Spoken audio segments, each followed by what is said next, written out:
नमस्कार प्रिय शिक्षार्थी।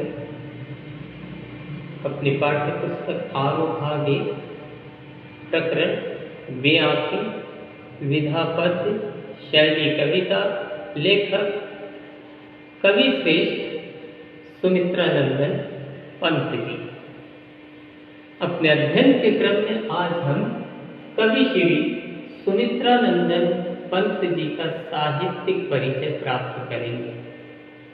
प्रिय शिक्षार्थी, सुमित्रानंदन पंत जी का जन्म 20 मई 1900 को बागेश्वर जिले के कोसानी नामक गांव में हुआ था, जो उत्तराखंड में स्थित है।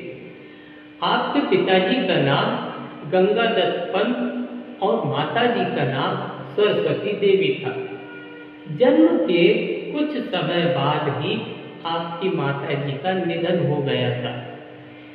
पंत जी का पालन पोषण उनकी दादी जी ने किया। पंत जी 7 भाई बहनों में सबसे छोटे थे। बचपन में इनका नाम गोसाई दत्त रखा गया। पंत जी को यह नाम पसंद नहीं था, इसलिए उन्होंने अपना नाम बदलकर सुमित्रानंदन पंत रख लिया। मात्र 7 वर्ष की उम्र में ही पंत जी ने कविता लिखना आरंभ कर दिया था। पंत जी ने अपनी प्रारंभिक शिक्षा अल्मोड़ा से पूर्ण की। हाई स्कूल की पढ़ाई हेतु 18 वर्ष की आयु में अपने भाई के पास वे बनारस चले आए। हाई स्कूल की पढ़ाई पूरी करने के पश्चात सुमित्रानंदन पंत जी इलाहाबाद चले गए और इलाहाबाद विश्वविद्यालय से स्नातक की पढ़ाई के लिए उन्होंने विश्वविद्यालय में प्रवेश किया। सत्याग्रह आंदोलन के समय सुमित्रानंदन पंत जी ने अपनी पढ़ाई बीच में ही छोड़ दी और महात्मा गांधी जी के साथ हो ली। उनके आंदोलन में सक्रिय भाग लेने लगे। सत्याग्रह आंदोलन में बढ़ चढ़कर भाग लेने लगे। इस कारण उनकी पढ़ाई अवरुद्ध हो गई और वे फिर कभी अपनी पढ़ाई जारी नहीं रख सके, परंतु घर पर ही रहकर उन्होंने हिंदी, संस्कृत और बंगाली साहित्य का अध्ययन जारी रखा। 1918 के आसपास तक वे हिंदी भाषा के नवीन धारा के प्रवर्तक कवि के रूप में पहचाने जाने लगे।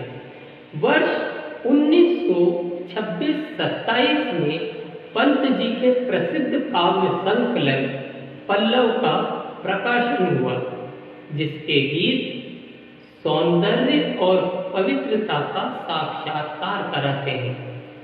कुछ समय बाद पंत जी अल्मोड़ा आ गए, जहां वे मार्क्स और फ्राइड की विचारधारा से प्रभावित हुए।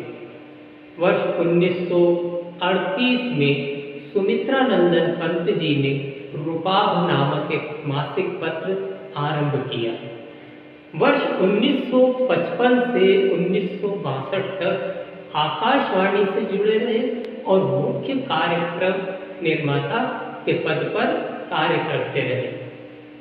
सुमित्रानंदन पंत जी की कुछ अन्य काव्य कृतियां ग्रंथि, गुंजन, ग्राम्या, युगान, स्वर्ण किरण, स्वर्ण धूलि, कला और बूढ़ा चांद, लोकायतन, चिदंबरा, सत्यकांत आदि हैं।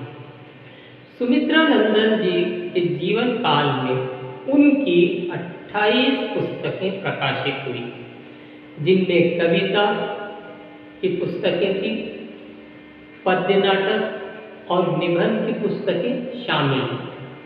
पंत जी अपने विस्तृत समय में एक विचारक, दार्शनिक और मानवतावादी के रूप में सामने आते हैं, किंतु उनकी सबसे बड़ी कलात्मक कविताएं पल्लव में ही संकलित हैं, जो 1918 से 1924 तक लिखी गई। उनका अपना एक काव्य संकलन 32 कविताओं का संग्रह है।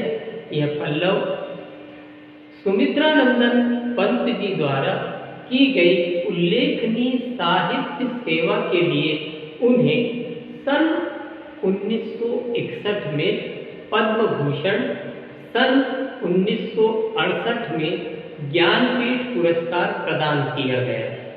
पंत जी को साहित्य अकादमी तथा सोवियत लैंड नेहरू पुरस्कार जैसा उच्च श्रेणी के सम्मानों से अलंकृत किया गया।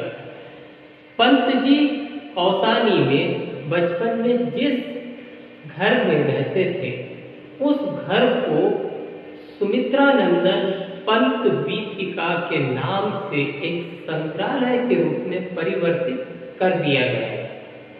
इसमें उनके व्यक्तिगत प्रयोग की वस्तुओं जैसे कपड़ों, कविताओं की मूल पांडुलिपियों, छायाचित्रों, पत्रों और पुरस्कारों को प्रदर्शित किया गया है।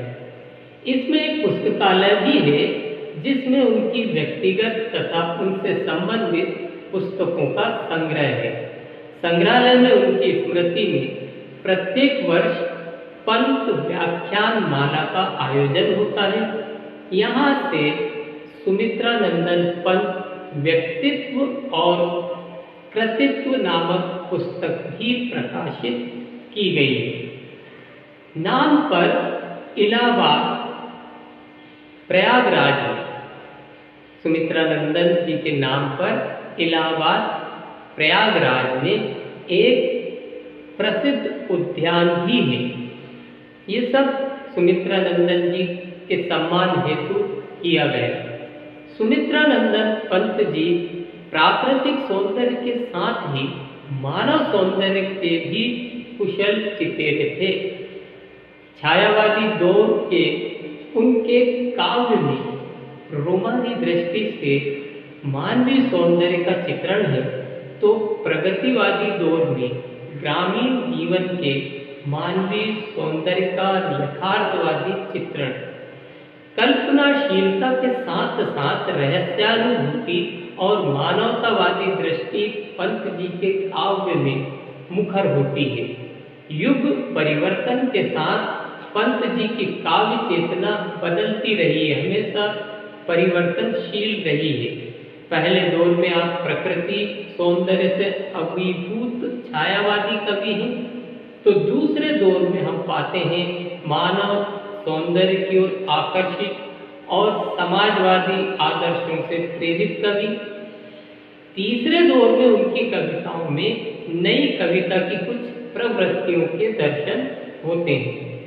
तो अंतिम दौर में आप अरविंद के दर्शन से प्रभावित कवि के रूप में हमारे सामने आते हैं। 28 दिसंबर 1977 को हिंदी साहित्य का यह प्रकाश पुंज संगम नगरी प्रयागराज में सदा के लिए बुझ गया। सुमित्रानंदन पंत जी को आधुनिक हिंदी साहित्य का युग प्रवर्तक कवि माना जाता है। धन्यवाद।